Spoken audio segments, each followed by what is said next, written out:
welcome back to my YouTube channel. I am Winnie Jo and I speak on issues concerning international students and intending international students. Don't forget to follow me on Instagram and on Twitter, same name. I am Winnie Jo, and don't forget to check on the link below this video description for the link to the Telegram group where you can get access to me and my services, and also ask me any other further question or comment more on whatever video I put up. All right, it's that easy. And don't forget about Amber Students. Is an accommodation organization that takes care of accommodation for international students. So we have a lot of apartment accommodations in selected areas for single students only. We have in Sheffield, Manchester, Glasgow, London, Edinburgh, and so much more. Okay, so all you just have to do is to click on the link in this video description also, and a customer care representative will be there to answer all of your questions, all of your inquiries. All right, and yes, the type of apartment I'm talking about, the type of accommodation I'm talking about is shared accommodation and suites, 1-bedroom flat, yes, for single students. So if you're a student with dependents, I've already made up a lot of videos that could help you get a home in the UK with or without guarantor. Okay, so you just have to scroll through my videos and you'll see a lot of things that would help you. So to my new subscribers, welcome to this family. Thank you so much for subscribing. Thank you so much.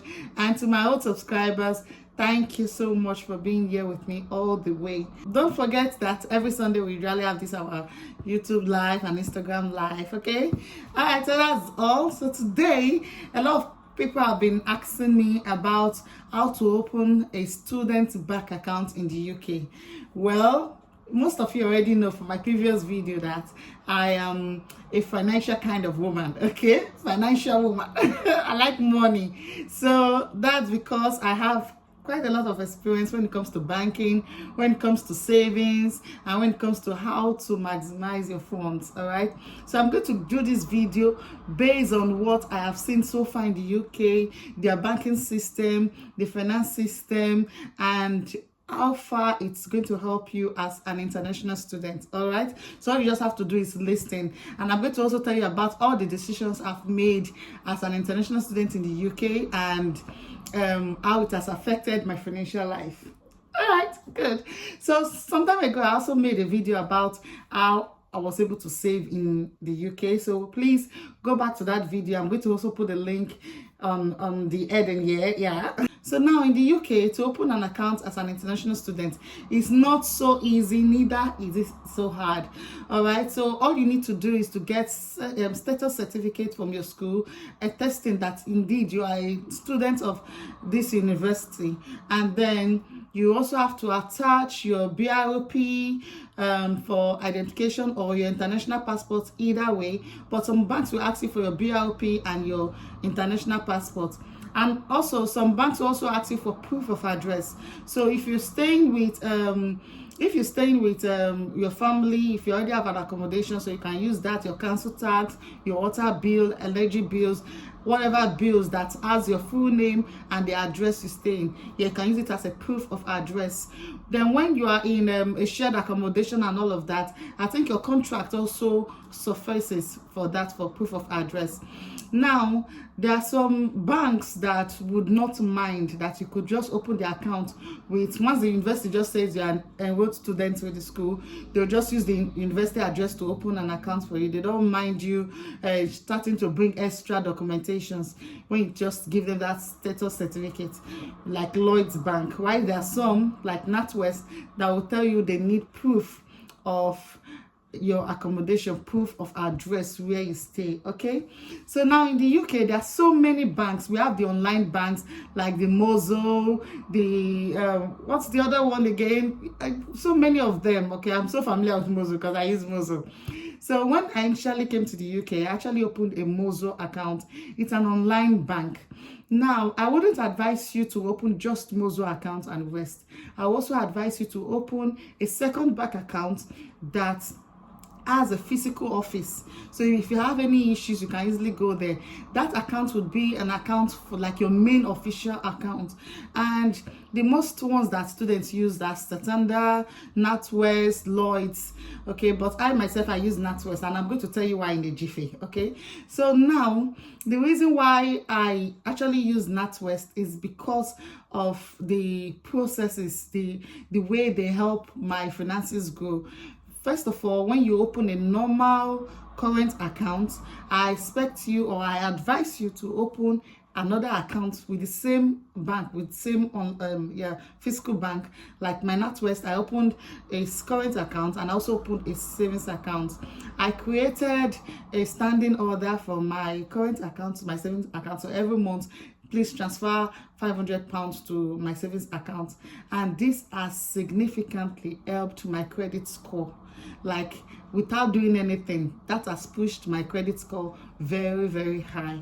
All right, now this is the reason why I don't advise you to just have an online account like Mozo and the rest of them. Just have another one, West, because first of all, it has little way of impacting your credit score. Even if you use that account to pay your bills, you use the same account to do so many things.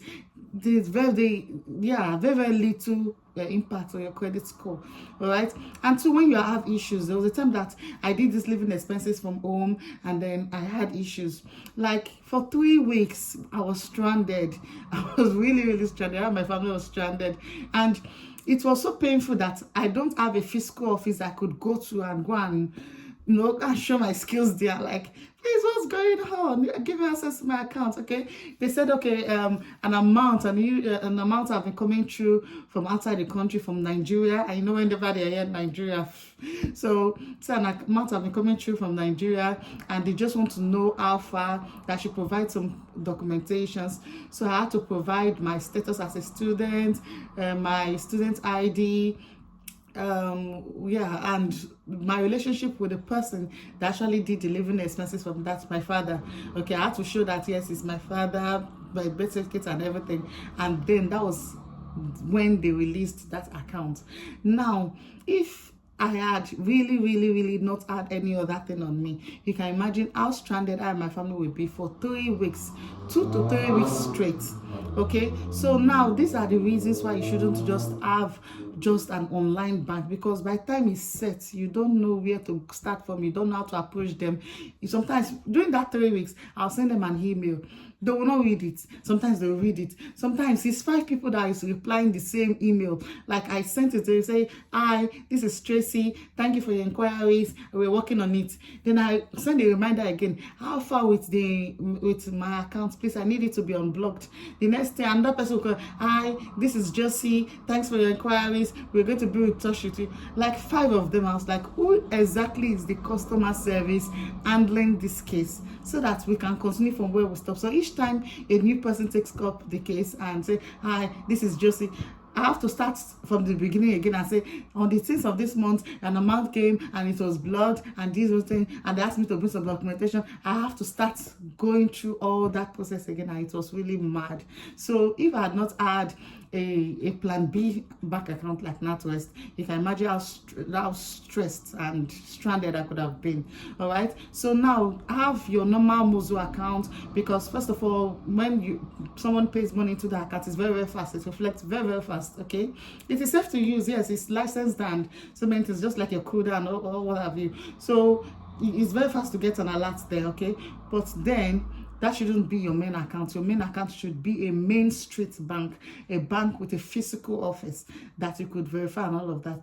And another thing that I could do with my NatWest account was I was able to, as I said before, set up pots, like savings in group. Like I named this one for my first son, my second son, and said every week be transferring £5 to each of the accounts, and this and that. And I raised standing orders for a little bills that I'm managing in the house. Okay, and this has been so stressless and good. All right, now I don't know about other banks like Lloyds and all of that, but I think that each bank is unique. And the reason why I choose NatWest amongst them is because the interest rate rate on my savings account. You know, I told you it's 2 accounts. You're going to open a current account normally. So I told you to open a second account, a savings account with the same bank, okay? Now, the interest rate that goes on that savings account is really, really encouraging compared to what other banks are using. So now I am saving, and interest is being capitalized on it. So how cool is that? Okay, so I really liked the idea. And there are also options to, if you've been in the bank for 6 months, they could finance a home for you, finance a car for you, a phone, something else, you understand, and give you a credit card. Okay, so being with them for a long time, like not even for a long time, for a short time, as short as 3 months to 6 months, actually have good benefits. Whereas other banks will be telling you, we need you to stay with us for a year, we are still studying you, we are still studying your finances, where we don't know whether we'll give you financing for a car, or for a loan, or for a house, or what have you. Okay, so it process is more beautiful, a little bit stressless than every other bank. So these are the reasons why I choose NatWest. The interest rate is superb, great customer service, and all of that. And mind you, this is not a paid advert. Okay, I'm just trying to tell you what I am doing, and it's working for me, and why I feel I should relate that to you. Now, in other banks like Lloyd is so popular, like it's like Access Bank or First Bank in our home country. Okay, very, very popular all over the place. So they get overwhelmed all the time, and they have this